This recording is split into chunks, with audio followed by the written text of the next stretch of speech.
आपको जानकर के हैरानी होगी। श्री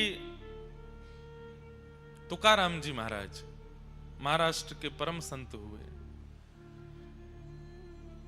हम जिस प्रांत में जाते हैं वहीं कैसे हो जाते हैं, पर एक बात मैं आपको बहुत स्पष्ट कहूं, महाराष्ट्र के जितने भक्त हुए भगवान के वो कुछ अलग ही हैं। श्री तुकाराम जी महाराज, नामदेव जी महाराज, जनाबाई, श्री ज्ञानेश्वर माउली, आप कभी उनकी गाथा सुनेंगे, उनके जीवन चरित्र को जब आप देखेंगे ना, सच में आप अनुभव करेंगे कि इनका प्रस्तुतिकरण भक्ति में कुछ अलग है।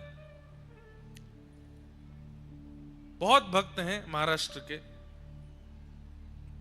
हमारे डोंगरे जी महाराज आपके गुजरात से ही हैं, पर डोंगरे जी महाराज कहते थे कि द्वारिका से लीला पूर्ण करके ठाकुर जी वैकुंठ नहीं गए तो कहां गए? बोले पंढरपुर चले गए। चंद्रभागा नदी के तट पर पुंडलीक के लिए आज भी ईंट पर खड़े हैं। ठाकुर जी वैकुंठ नहीं गए हैं, पंढरपुर में है। पुंडलीक भक्त के लिए वहां खड़े। बहुत सुंदर, हमें बहुत अच्छा लगता है महाराष्ट्र के संतों की कथा सुनाने में। तो श्री तुकाराम जी महाराज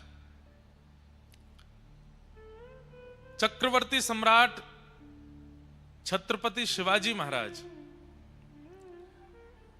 वे जब कभी भी अवसर मिलता था श्री तुकाराम जी का प्रवचन सुनने के लिए जाते थे। कई उनके आश्चर्य हुए हैं। कई मुगलों ने इस बात की खोज की कि ये छत्रपति सम्राट शिवाजी महाराज, इसको कब मारा जा सकता है।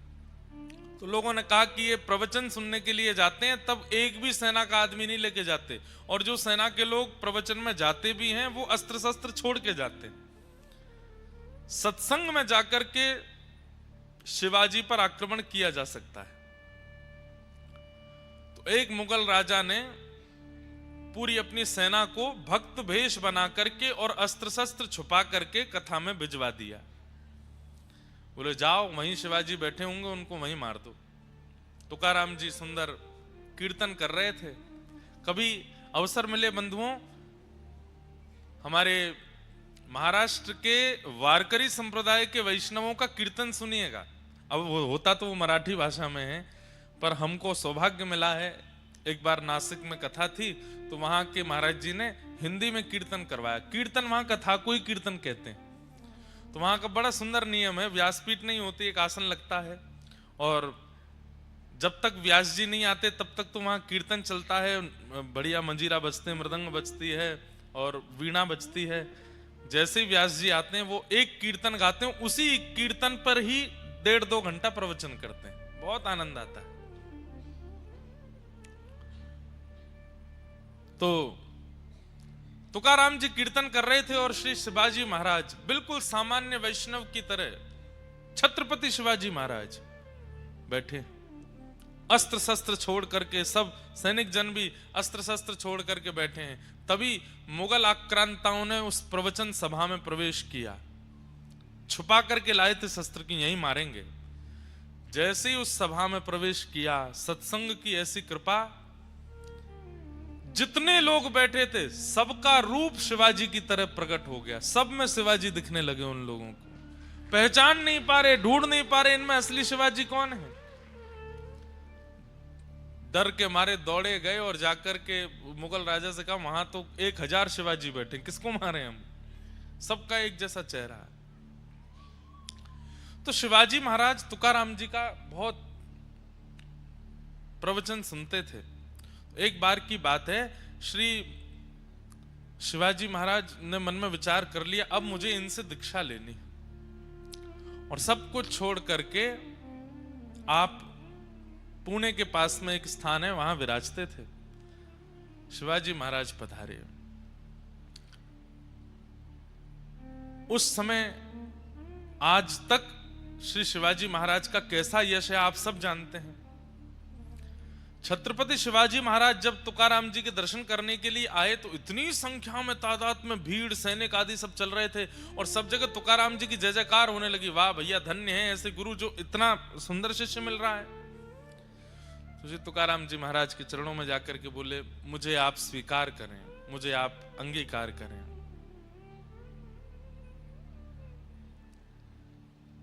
तुकाराम जी महाराज थोड़ी देर प्रवचन करने के बाद बोले, मैं आपका गुरु नहीं बन सकता, आप मुझे शिक्षा गुरु मान लीजिए, आप मुझे अपना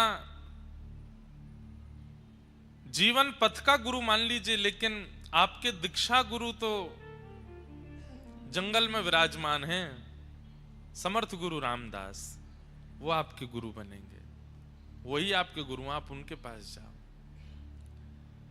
शिवाजी महाराज और आनंदित हो गए, कैसा त्याग है, एक छत्र सम्राट को देख करके कौन नहीं चाहेगा कि ये मेरा शिष्य बन जाए। लेकिन श्री तुकाराम जी महाराज कहते हैं, मैं तुम्हारा गुरु नहीं हूं, तुम्हारे गुरु तो समर्थ गुरु रामदास हैं, वन में विराजमान है, उनके शरणागति में जाओ, प्रवचन हमारा सुन लिया करो, हमारे पास ज्यादा कभी कभी आ जाओ, पर तुम्हारे चित्त को जो शांति मिलने वाली है वो तो समर्थ गुरु रामदास ही तुमको देंगे, उनके पास जाओ। तब शिवाजी महाराज ने समर्थ गुरु जी के शरणागति ग्रहण की। तो हम ये बात कहना चाहते हैं कि उस काल के श्री तुकाराम जी महाराज ने जब किसी को नहीं बांधा, किसी को नहीं रोका, तो आजकल आचार्य जन क्यों रोकते हैं, क्यों मना करते हैं? हम बोल देंगे तो बहुत विवादित हो जाएगी बात, पर कई जगह ऐसा कह दिया जाता है, केवल हमें सुनो, हमारी सुनो, और किसी की मत सुनो। नहीं, अगर ये भावना कबीरदास जी ने अपनाई होती तो कभी कबीर कबीर नहीं बन पाते। सबके पास गए, श्रीमद वल्लभाचार्य जी के पास गए, उस काल के कबीर जी श्री जनाबाई के दर्शन करने वो भी महाराष्ट्र पधारे। कबीरदास जी सबके पास गए और सबके यहां जाकर के कुछ ना कुछ ग्रहण करते थे और उसको गा देते थे। रैदास जी नहीं बन पाते, मीराबाई नहीं बन पाती अगर यही भावना रखते कि केवल हमारी सुनो और हमें सुनो। नहीं, सबकी सुनो, जहां से कृष्ण भक्ति प्रकट हो रही हो उनको जरूर सुनो।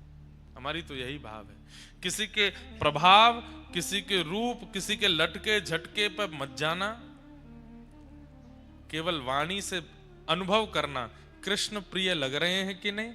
अगर कृष्ण की सामीप्यता लगती है तो उनको सुनो, अगर कृष्ण सामीप्य नहीं हो पा रहा है, केवल लग रहा है कि ठीक है सत्संग प्रवचन चल रहा है पर ठाकुर जी के प्रति हमारा रुझान नहीं बढ़ रहा है, तो उन्हें दंडवत प्रणाम कर लो, और लेकिन सुनो सबको। तो भले ही हम 2030 में आएंगे, लेकिन उससे पहले गुजरात में जहां कहीं भी आए जरूर आना। और ऊंझा में खूब सुख मिला, उमिया माता को बस प्रणाम करते हैं, वे कृपा करें जल्दी उनकी शरण में आने का अवसर प्राप्त हो। आप सब लोगों को बहुत बहुत प्रणाम, सबको बहुत बहुत वंदन। हमारे नायक परिवार को बहुत बहुत आशीर्वाद व्यास मंच से, वे ऐसे ही सदा भक्ति भागवत में लगे रहें। जीवन तो देखिए चलता रहेगा, धन कमाना, धन ना कमाना, श्रेष्ठता प्राप्त होना, अश्रेष्ठता हो जाना, सब लगा रहता है जीवन में, पर भक्ति चित्त में बनी रहे।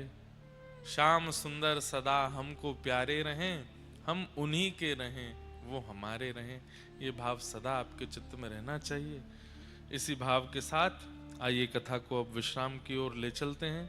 बचे हुए प्रसंगों को देखो, भागवत सप्ताह 7 दिन में तो बहुत मुश्किल हो जाता है कहना।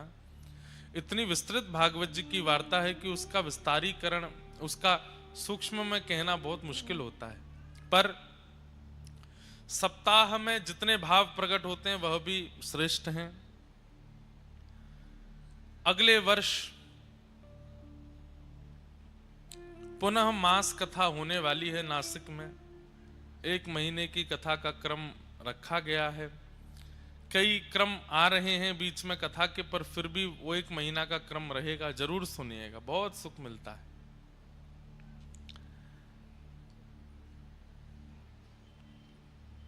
कल हम लोगों ने ठाकुर जी के रास बिहार का प्रसंग श्रवण किया। रास बिहार करने के पश्चात ठाकुर जी अपनी स्वाभाविक लीलाओं में प्रवेश कर गए। बाम बाहुकृत बाम कपोलो वल्कित भ्रू अधरार्पित वेणुम कोमलांग भिराश्रित मार्गम गोप्य ईरयति यत्र मुकुंद। इसे युगल गीत कहते हैं। श्रीमद् भागवत में 7 गीत हैं, उनमें से ये युगल गीत है। युगल गीत में 2 श्लोकों में गोपियां भगवान की रूप माधुरी का वर्णन श्रवण कर रही हैं। बहुत सुंदर भाव है। तत्पश्चात भगवान ब्रज में अन्य लीलाएं करने लगे। व्योमासुर का उद्धार किया, अरिष्टासुर का उद्धार किया, केसी राक्षस का उद्धार किया। यहां नारद जी ने कंस को जाकर के कहा, तुम्हारा शत्रु कृष्ण बड़ा होता जा रहा है, तुम कब मारोगे? कंस ने कहा, बोले कि मैं तो बहुत प्रयास कर चुका, वो मरता ही नहीं है। पूतना भेजी, अरिष्टासुर भेजा, व्योमासुर भेजा, केसी भेजा, इतने राक्षस भेजे, लेकिन वो मरता ही नहीं है।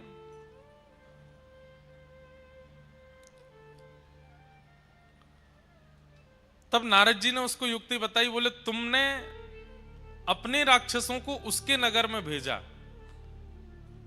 अपने शहर में तो सब बलवान होते हैं, उनको यहां बुलवाओ मथुरा, ये तुम्हारी नगरी है, यहां तुम बलवान हो, वो यहां आएगा तो तुम उसे मार पाओगे। कंस बोला, वो यहां क्यों आएगा? बोले उसके लिए योजना बनानी पड़ेगी।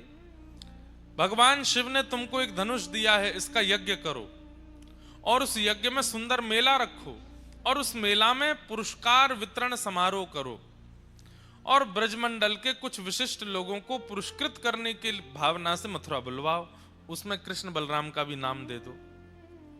सब लोग पूछेंगे किस लिए पुरस्कार दे रहे हैं? बोले हमने सुना था इंद्र ने बहुत जोर से वर्षा करी तो या छोटे से लाला ने गिरिराज जी उठाए। व्रज की रक्षा इन बालकों ने कई बार राक्षसों से की है, इसलिए हम इन बालकों को पुरस्कृत करना चाहते हैं। इससे 2 काम होंगे, कृष्ण मथुरा आ जाएगा और दूसरा सबके मन में यह भ्रांति है कि ब्रज में जितने भी संकट आए वो तुम्हारी वजह से आए, अब तुम ही संकटों के निवृत्त कर्ता को पुरस्कार दोगे तो सबके मन में आ जाएगा भाई संकट कंस ने नहीं भेजे। हमने कहा ना नारद जी बहुत अच्छे डायरेक्टर हैं, स्क्रिप्ट राइटर हैं, ऐसी बढ़िया योजना बनाते हैं। कंस चरणों में गिर गया, जय हो गुरुदेव, आप मेरा कितना हित चाहते हैं। कंस के सिर पर हाथ धर के बोले, मैं बस तेरे हाथों परसों कृष्ण को मरा देखना चाहता हूं, मुझे और कुछ नहीं चाहिए, अपने गुरुजी को दक्षिणा देनी है तो यही दे दो। कंस बोला, जी गुरुदेव अब देखिए मैं क्या करता हूं। कंस ने पूरी मथुरा नगरी में ढिंडोरा पिटवा दिया कि धनुर्यज्ञ हो रहा है, मेला होगा और उसमें ये अमुक नाम के लोगों को पुरस्कार दिया जाएगा। जैसे ही ठाकुर जी का नाम आया, लोग बाग बोले शत्रु को ही पुरस्कार दे रहा है। मन में आ गया कि अरे नहीं हो सकता है कि कंस सुधर गया हो और ये कृष्ण को शत्रु ना मानता हो। यहां कंस को पट्टी पढ़ा करके श्री नारद जी महाराज सीधे पहुंचे वृंदावन। ठाकुर जी गैया चरा रहे थे। दूर नारद जी को देख करके ठाकुर जी तुरंत एकांत में गए, कहे नारद कैसे आए? भगवान 11 वर्ष हो गए, आप तो ब्रजमंडल में ऐसे लीन हो गए हो कि आगे की लीलाएं कैसे करनी है, क्या करना है, सब भूल भाल गए हो। कब मारेंगे कंस को? इस दुष्ट का वध कब करेंगे आप? भगवान मंद मंद मुस्का के बोले, वहां क्या बोल के आए हो? सब पता है हमें, पूरी योजना बनवा के आए हो हमारी। नारद जी बोले, मुझे कुछ नहीं पता, परसों आपके हाथों कंस को मरा देखना चाहता हूं। भगवान बोले, बहुत बढ़िया नारद, सब जगह ऐसी योजना बनाते हो। पर ठाकुर जी थोड़े से मायूस हो गए। नारद जी बोले, क्या हुआ भगवान, आप इतने चिंतित क्यों लग रहे हैं? ठाकुर जी कह रहे हैं, नारद मैं ब्रजवासियों को छोड़ करके कैसे जाऊंगा? ये ब्रजवासी मेरे प्राण बन गए हैं। ब्रजवासी वल्लभ सदा मेरे जीवन प्राण, इनको नाही बिसारे हो मोहे नंद बाबा की याद। ये मेरे प्राण हैं। नारद मैं कैसे जाऊंगा यशोदा मैया से दूर, नंद बाबा से दूर? ये मधुमंगल श्रीदामा तन सुखा मन सुखा धन सुखा मेरे सखा, मेरी गैया, इन लोगों के लिए भोजन प्रधान नहीं है, इन लोगों के लिए सोना प्रधान नहीं है, इन लोगों के लिए जलपान प्रधान नहीं है, इनकी एक ही प्रधानता है कृष्ण।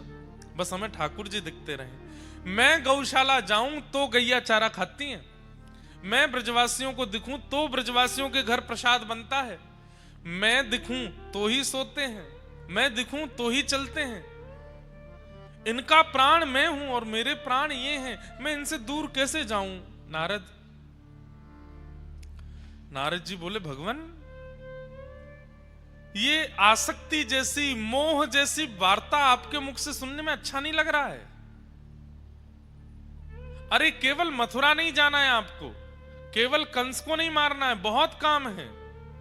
देवकी को कारागृह से मुक्त करना है। 11 वर्ष से वो मैया आपकी प्रतीक्षा कर रही है, आपकी जन्मदात्री मां। आप वचन दे के आए थे कि मैं आऊंगा लौट के, उनको मुक्त करना है। जरासंध का वध करना है, कालनेमी का वध करना है, नवीन नगरी द्वारिका का स्थापन करना है। परांबा जगदंबा लक्ष्मी साक्षात रुक्मणी रूप में प्रकट होंगी, उनसे विवाह करना है। वेद की ऋचाएं 16,000 मंत्र आपकी पत्नी बनकर के आने को तैयार हैं, उनसे विवाह करना है। भौमासुर का वध करना है, महाभारत का युद्ध कराना है और पूरे विश्व को गीता जैसा ज्ञान प्रदान करना है। सब निश्चित था ठाकुर जी पहले से, ये सब आपको करना है। आप यहां धर्म स्थापन के लिए आए हैं और ये मैं क्या देख रहा हूं, इन ब्रजवासियों से मोह हो गया आपको। नारद जी ने ये तक कह दिया, पहले ब्रह्मा जी को शक हुआ था कि आप भगवान हो कि नहीं, फिर इंद्र को शक हुआ कि आप भगवान हो कि नहीं, आज ठाकुर जी मुझे भी शक हो रहा है, आप सच में परमात्मा हो ना? क्योंकि परमात्मा ऐसा तो नहीं होता। हम जितना ठाकुर जी को जानते हैं वो किसी से मोह नहीं करते, किसी से ममत्व नहीं रखते, किसी से प्रेम नहीं करते, किसी के बंधन में आसक्त नहीं होते। आपकी वाणी सुनकर के मुझे संशय हो रहा है, आप सच में परमात्मा है ना? ठाकुर जी बोले, नारद ये आसक्ति नहीं है, ये मोह नहीं है, ये प्रेम है। और पता नहीं क्यों मैंने अनेक अवतार धारण किए हैं, पर ब्रजवासियों ने जो स्नेह, जो प्रेम मुझे प्रदान किया है, मैं इनके प्रेम पाश में, प्रेम रस्सी से बंध गया हूं। मैं भूल रहा हूं कि मैं परमात्मा। बंधुओं, प्रेम इसी को तो कहते हैं। अगर आपके प्रेम के प्रस्ताव से सामने वाला अपने अस्तित्व को नहीं भूला तो प्रेम कैसा?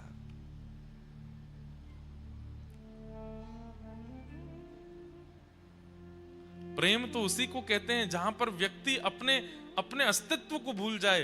प्रेम उसी को कहते हैं जहां व्यक्ति अपने आप को भूल जाए, आपके प्रति पूर्ण समर्पित हो जाए। और ठाकुर जी के साथ वो ब्रजवासियों ने कर दिखाया कि भगवान ये तक भूल गए कि मैं परमात्मा हूं। ठाकुर जी बोले, नारद एक काम नहीं हो सकता। बोले क्या? तुम शंकर जी को बोल दो कि सृष्टि वो संभाल लें, ब्रह्मा जी को कह दो कि मेरी पदवी पर वो बैठ जाएं, मुझे ग्वारिया बनने में सुख है, मैं ब्रज में यहीं रह जाऊं, इन ब्रजवासियों के बीच में गैया चराऊं, मधुमंगल श्रीदामा के संग डोलूं, नंदरानी यशोदा की गोद में खेलूं, किशोरी जी के संग रास विहार करूं।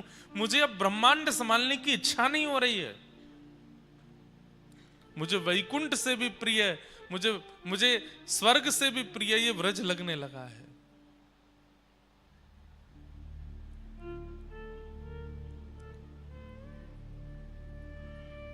तुम शंकर जी से बात कर लो ना।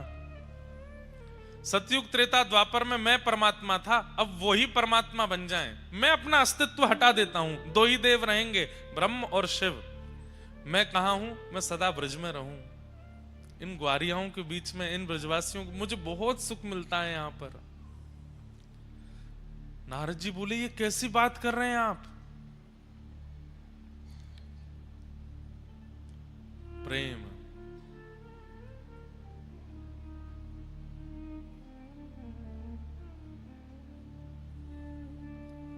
अद्भुत है बंधुओं, प्रेम।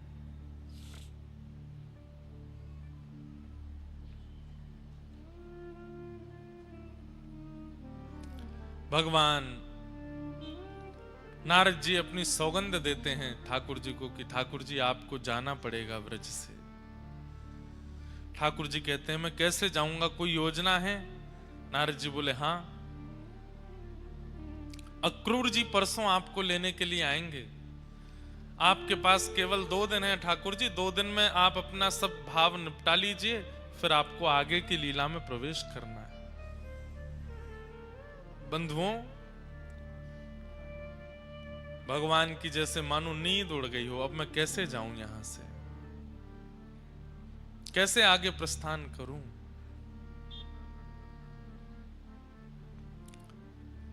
अक्रूर जी को कंस ने भेजा है वृंदावन, जाओ कृष्ण बलराम को निमंत्रण देकर के आओ, धनुर्यज्ञ में पुरस्कार देना है। वे लोग मथुरा पधारे।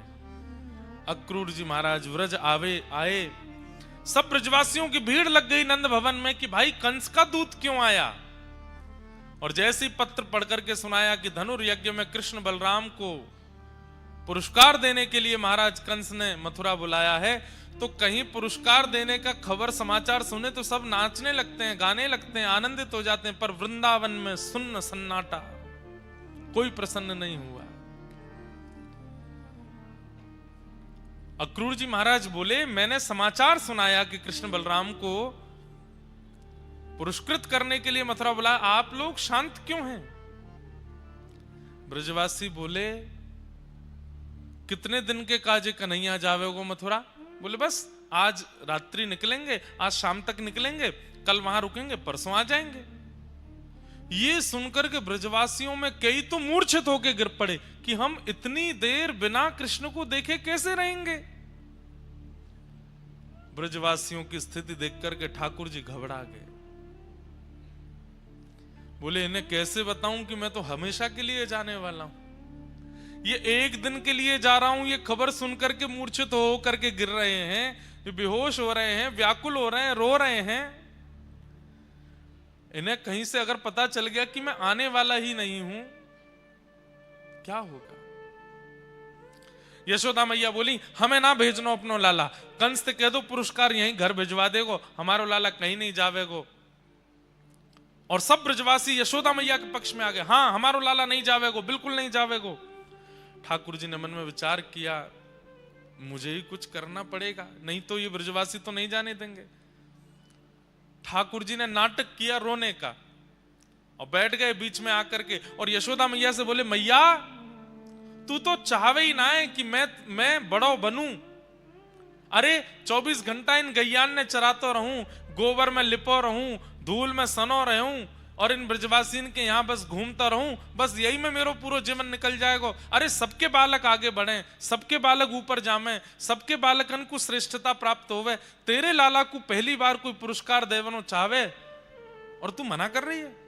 हाँ मैं तो केवल यही मारे हूं ना, कालिया नाग आ गयो वाकू भगाया, तृणावर्त आ गयो वाकू मार दे, सक्टासुर आ गयो वाको वध कर दे, ब्रजवासीन की रक्षा के लिए गिरिराज जी उठा ले। और आज पहली बार कोई ने पुरस्कार देवे को मन बनाया तो आप सब लोग मना कर रहे हो। ठाकुर जी ये बात मन से नहीं बोल रहे हैं।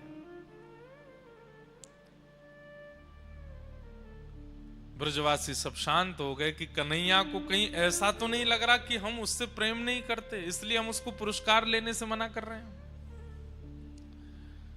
यशोदा मैया बोली नहीं लाला हम यहां हमारे मना ना कर रहे, तू जाने तो है कंस कितना दुष्ट है, अरे तो वाको बुद्धि परिवर्तित है अब पुरस्कार देवे बुला रहा हूं, मैं क्यों नहीं जाऊं मथुरा।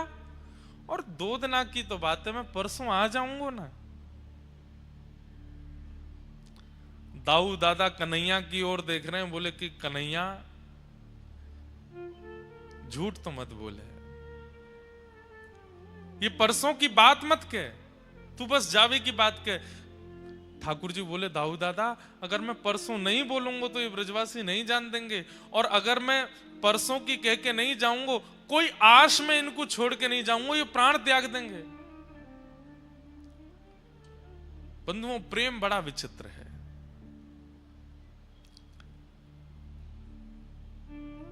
प्रतीक्षा प्रेम का एक स्वरूप है, और ब्रजवासियों जितनी प्रतीक्षा पूरे विश्व में किसी ने नहीं की।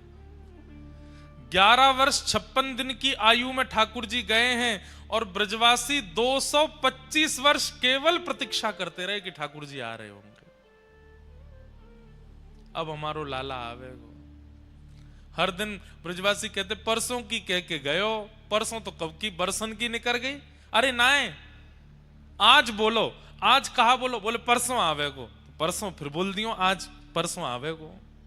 रोज ब्रजवासी परसों परसों कहते के ठाकुर जी। एक दिन तो ब्रजवासी सब हंसने लगे, वाह लाला कल नहीं कह के गयो, परसों कह के गयो, और ये परसों बरसन के समान है गई, रोज परसों आ जाए।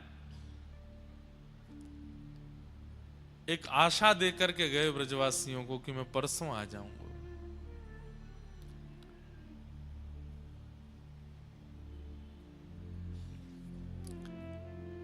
आज कोई ब्रज में सोया नहीं है।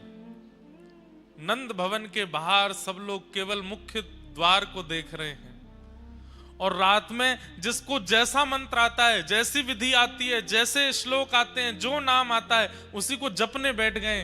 कोई पूछे क्यों जप रहे हो, कन्हैया जानो रुक जाए, अब नहीं नहीं कन्हैया को नहीं रोक सकते, वाकु रोकेंगे तो वाकु यूं लगे कि हम बातें प्रेम ना करें। हम तो सूर्य नारायण से प्रार्थना कर रहे हैं कि कल उदय मत होई हो, ये रात लंबी है जाए, ये रात वर्षन की है जाए, युगन की है जाए, कि कन्हैया कभी हमें छोड़ के नहीं जावे। 4:30-5 बजे का जैसे प्रातः काल समय हुआ, धीमे धीमे सूर्य प्रकाशमान होने लगे। ब्रजवासियों की उतनी व्याकुलता बढ़ती जा रही है। बालक दौड़ दौड़ करके अपनी मैयाओं की गोद से लिपट रहे हो, पूछ रहे मैया कन्हैया चलो जाएगो, कन्हैया कब आवेगो, अरे परसों आ जाएगो। रात में यशोदा मैया के अंक में भर के ठाकुर जी सोते हैं। अंक में भर के मतलब मैया की छाती पे तो मुख रखते हैं, मैया के पेट के ऊपर कटी भाग के रूप में अपना चरण रखते हैं, और ठाकुर जी ऐसे लिपट करके मैया से सोते हैं रोज। आज ठाकुर जी सो नहीं रहे रात को, और लंबी लंबी श्वास ले रहे हैं। क्यों? यशोदा मैया की अंग की सुगंधी को अपने भीतर धारण कर रहे हैं कि पतो ना अब ये सुगंधी मुंह को कब मिलेगी।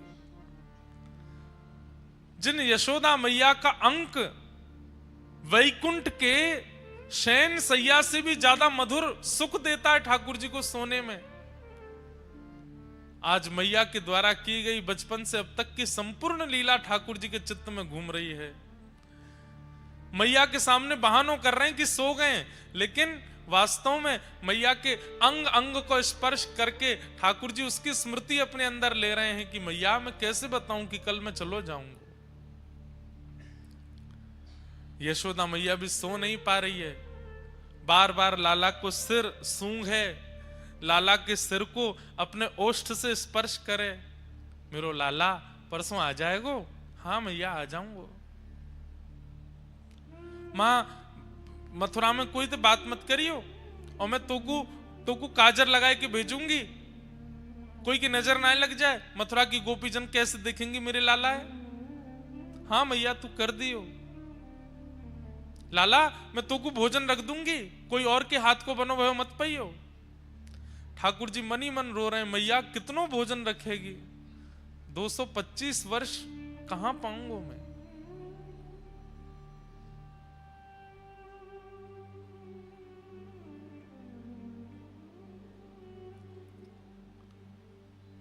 रात भर यशोदा मैया के अंक से लिपटे ठाकुर जी रुदन करते रहे। सुबह जैसे ही ठाकुर जी की निद्रा खुली, आज तक ठाकुर जी कभी अपने आप नहीं उठे। मैया आती है, लाला को सिर पकड़े, अपने हाथ से दूध पिलावे, सोते भय ठाकुर जी के मुख से दूध स्पर्श कराती है, और उसको पीते पीते ठाकुर जी तब आंख खुलते हैं। लेकिन आज मैया जैसी दूध को पात्र लेके आई तो कहा देखी ठाकुर जी बैठे हैं, जग गए हैं। लाला कहा भयो?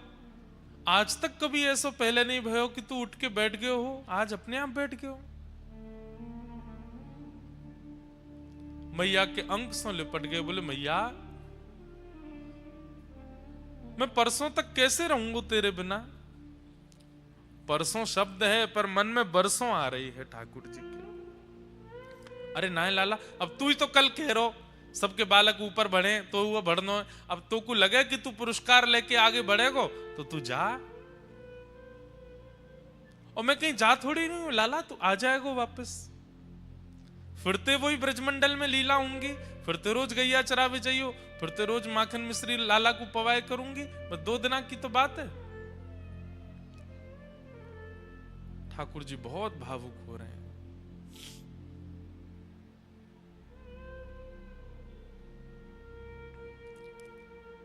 गुजरात का ये एक पद मुझे बहुत प्रिय लगता है। 56 भोगन थाल धराए के, 56 भोग थाल धराए के, माखन नी मिश्री मारी रह गई गोकुल माँ। माखन नी मिश्री मारी रह गई गोकुल माँ। नंद लाला ने माता यशोदा जी सांभरे, ममता नी मूर्ति मारी रह गई गोकुल माँ। नंद लाला ने माता यशोदा जी सांभरे, ममता नी मूर्ति मारी रह गई गोकुल माँ।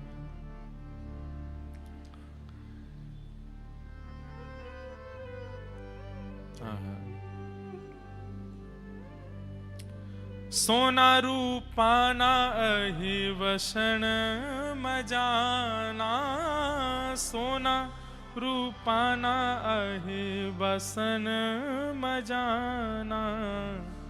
कासानी थाली मारी रह गई गोकुल माँ। कासानी थाली मारी रह गई गोकुल माँ। नंद लाला ने माता यशोदा जी सांभरे, ममता नी मूर्ति मारी रह गई गोकुल माँ। नंद लाला ने माता यशोदा जी सांभरे, ममता नी मूर्ति मारी रह गई गोकुल। आपके गुजरात में द्वारिका में बंधुओं विरही श्री कृष्ण हैं, बहुत विरह में है। अरे सामने देवकी मैया को बैठा रखा है अपने कि मेरी मां दिखती रहे, और देवकी में ही श्री यशोदा जी का भाव करते हैं ठाकुर जी। आज भी द्वारिकाधीश अपनी श्रृंगार आरती में, संध्या आरती में वेणु धारण करते हैं, व्रज को याद करते हैं, व्रज की स्मृति करते हैं।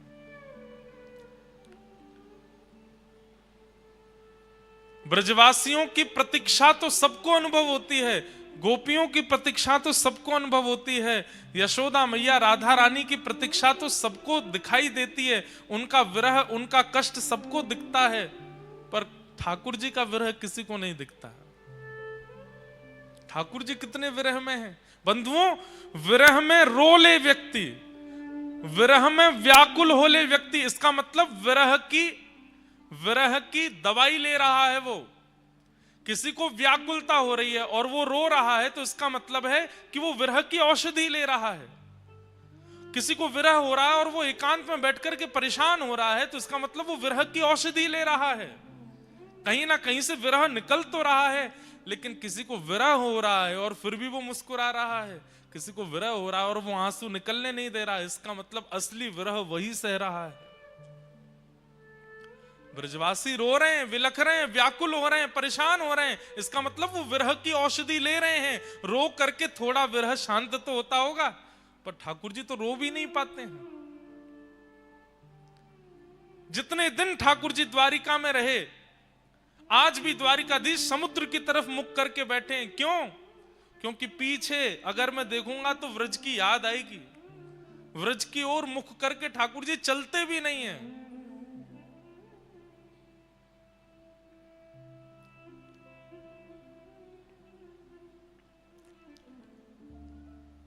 हीरा माणिक ना मुकुट धराए छे, हीरा। हमारे संगीत वाले भैया शायद नहीं गा पाए, आप सबको तो याद है, आप सब गाओ, गुजराती है। हीरा माणिक ना मुकुट धराए छे, हीरा माणिक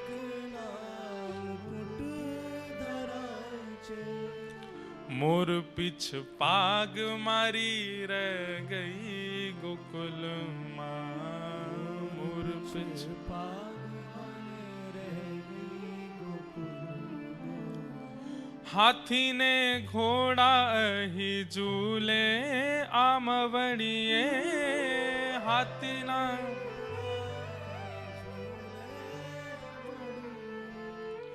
गोरी गोरी गावड़ी मारी रह गई गोकुल माँ, गोरी गोरी गावड़ी मारी रह गई गोकुल।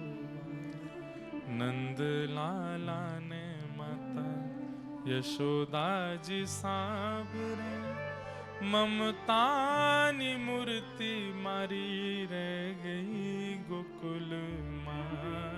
नंद लाला ने यशोदा जी सांवरे, ममता नी मूर्ति मारी रह गई गोकुल। राधा जी ने एटल कह जो धव जी, राधा जी ने हे राधा जी ने एटल कह जो धव जी,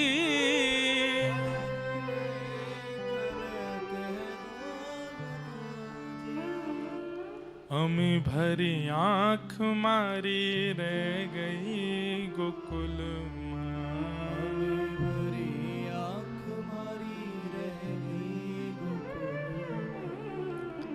नंद लाला ने माता जसोदा जी सांवरे, ममता नी मूर्ति मारी रह गई गोकुल माँ।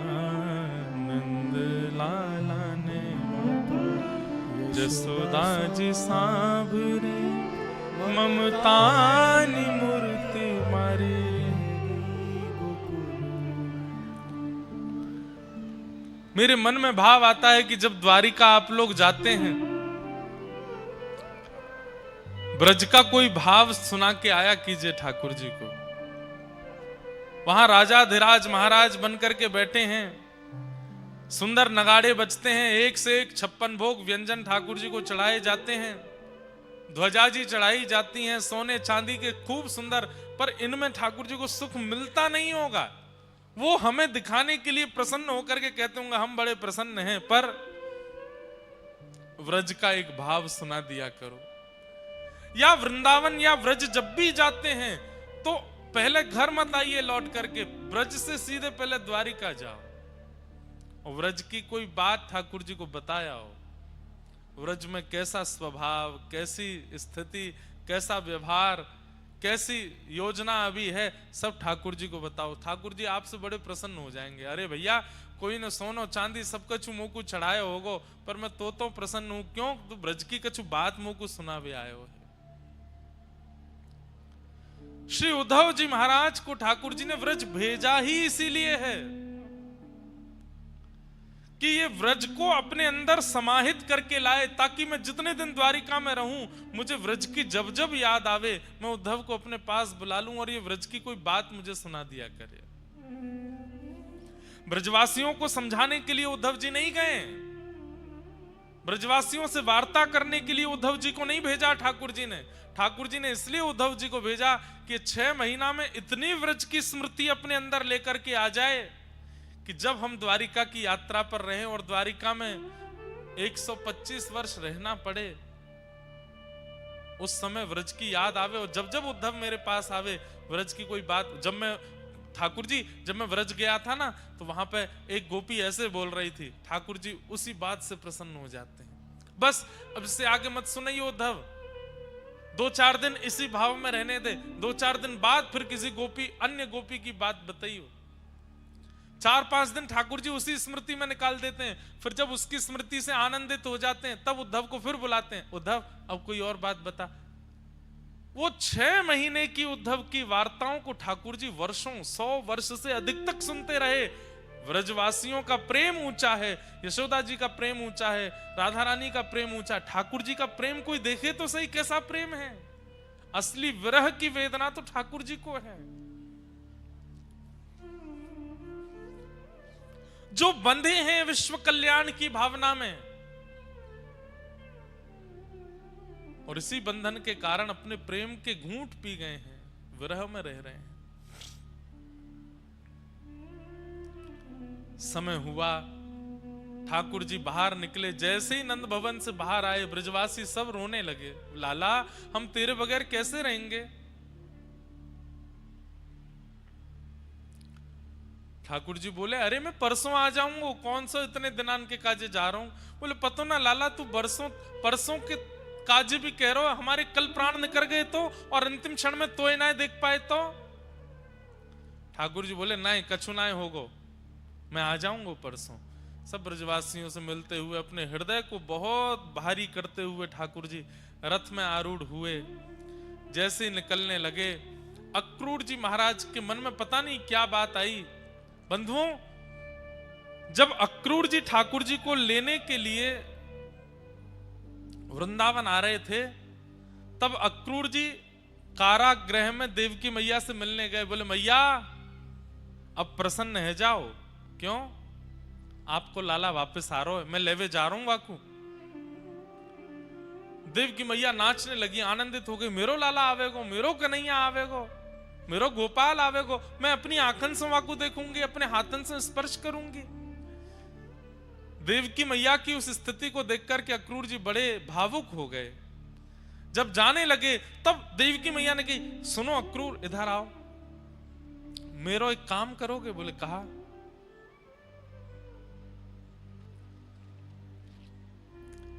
यशोदा जी को सत्य बता देना, कृष्ण किसके पुत्र हैं। अक्रूर जी बोले, मैया ये काम कैसे कर सकता हूं मैं, और ये कार्य किसी के वध करने के समान है, ये मुझे मत कहिए कहने को।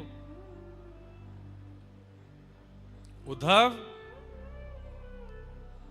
अगर ऐसा नहीं किया तो जीवन भर यशोदा इतनी व्याकुल, इतने विरह और इतनी वेदना में रहेगी, और वह वेदना, वह विरह मैं भी यहां सहन नहीं कर पाऊंगी। अगर मुझे यशोदा की स्थिति किसी ने आके बताई तो मैं ही बावली हो जाऊंगी। 11 वर्ष 56 दिन में जब मुझे आकर के कोई यशोदा नंदन कृष्ण कहता है तो मैं अपनी वेदना समझती हूं। इसलिए यशोदा को सत्य बता देना। यहां देवकी मैया ने कुछ गलत नहीं किया बंधु। यशोदा मैया जीवन भर आश में रहती कि लाला मेरो है, आयो नहीं, अपनी मैया के पास आयो नहीं। अपने प्रश्न पर, अपने प्रेम पर प्रश्न चिन्ह उठ जाता, अपनी ममता पर प्रश्न चिन्ह उठ जाता, मैंने इतना प्रेम ना कियो कि लाला लौट के नहीं आयो मेरे पास। कृष्ण वापस नहीं आए, इसका एक भाव तो पता होगा यशोदा को कि वो मेरो लाला ना है, वो देवकी को लाला है, इसलिए बता के आना। उद्धव जी महाराज चलते रथ से 1 मिनट के लिए उतर गए। ठाकुर जी ब्रजवासियों से मिल रहे थे और दौड़ करके गए। ठाकुर जी बोले, कहां जा रहे हो? अक्रूर जी महाराज बोले, एक काम है ठाकुर जी, आप मिलो सबसे, मैं आऊं। और यशोदा मैया को भीतर नंद भवन में लेके गए और बैठा करके मैया से बोले, मैया एक बहुत जरूरी बात करनी है, इसके बाद हो सकता है आपकी स्थिति दयनीय हो जाए, पर मुझे बताना पड़ेगा। कृष्ण आपके पुत्र नहीं है, कृष्ण देवकी के लाला है। कंस से रक्षा करने के लिए 11 वर्ष 56 दिन पूर्व एक बालिका को आपने जन्म दिया था, और उस बालिका को स्थानांतरित करके श्री वसुदेव जी महाराज यहां अपने लाला को सुला गए थे, वास्तव में कृष्ण देवकी के लाला है।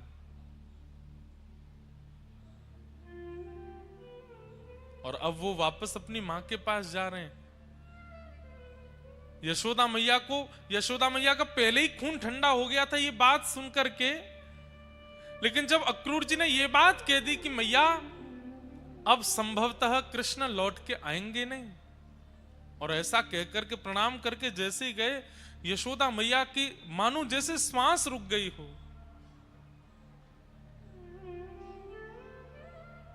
किसी को एक साथ 1000 बिच्छू डस दें, उसकी जो पीड़ा होती है वो यशोदा मैया को होने लगी।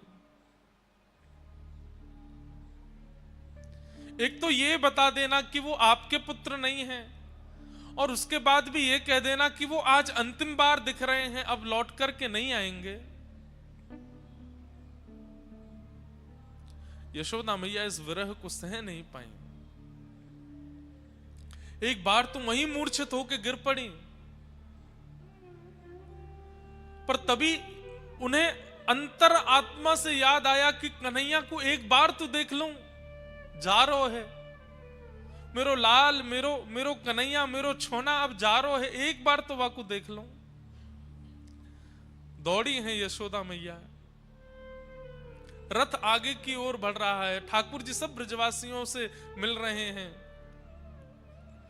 ब्रजवासियों की भीड़ में यशोदा मैया चिल्ला रही है, कन्हैया लाला नेक रुक जा कन्हैया। इतने हल्ला, इतने शोर के बीच में यशोदा जी का स्वर ठाकुर जी को सुनाई दे गया। भीड़ में मैया को पुकारते देख ठाकुर जी कूद पड़े रथ से। मैया तू कहां गए हो, तू ऐसे काहे को हो रही है, और इतनी व्याकुल क्यों हो रही है, इतनी विरही क्यों हो रही है, और ये देख सबरी भीड़ आ रही है, मैया तू किनारे आ जा। बार बार अपने अंग से लगाते हैं ठाकुर जी, मैया तू काहे को ऐसी है रही, अरे मैं आ जाऊंगा, तू कह दे, तू अगर कह देगी कि मैं नहीं जाऊंगा, परसों तक के लैया इतनो विरह है रोए, मैं नहीं जाऊंगा मैया, मैं कह दूंगा अक्रूर जी चले जाएंगे और दाऊ दादा जाके पुरस्कार ले आएंगे, मैं नहीं जा रहा हूं मैया, मैं तेरे पास रुक जाऊंगा। यशोदा मैया कह रही है, लाला क्यों ना कह सकूं मैं कि तू रुक जा यहीं पे।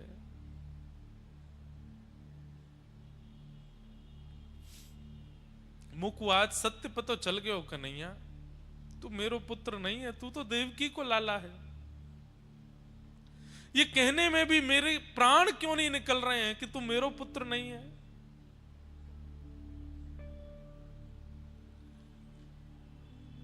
ठाकुर जी स्तब्ध हो गए, अक्रूर जी को देखने लगे। अक्रूर जी हाथ जोड़ के क्षमा मांग रहे, नाथ देवकी मैया की आज्ञा थी।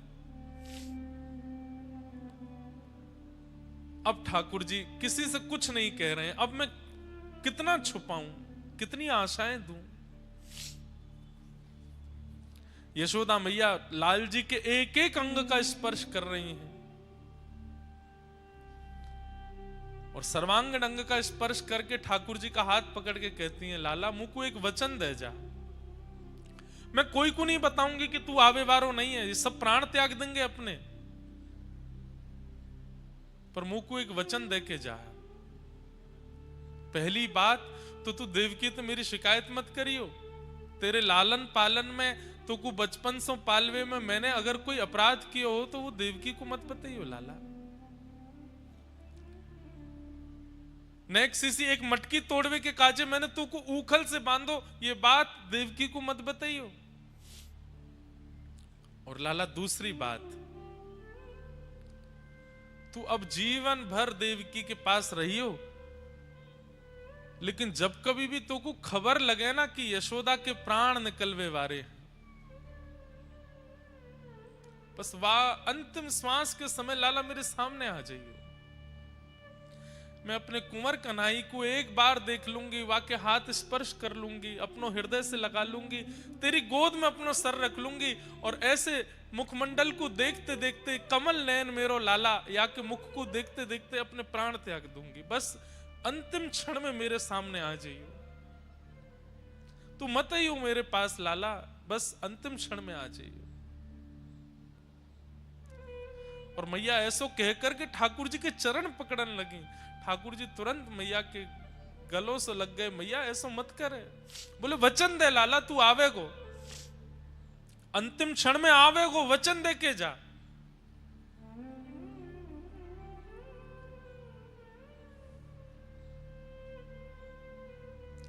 ठाकुर जी यशोदा मैया को वचन दे रहे हैं, मैया तो अंतिम क्षण नहीं, तू जब जब नेत्र बंद करेगी मैं तेरे सामने ही रहूंगा मैया, मैं कहीं नहीं जाऊंगा। नहीं, तू अब बीच में नहीं आवेगो, तू को मेरी सौगंध है, अब तू मत ही हो लौट के देवकी के पास जा, बस अंतिम क्षण में आ जाइए।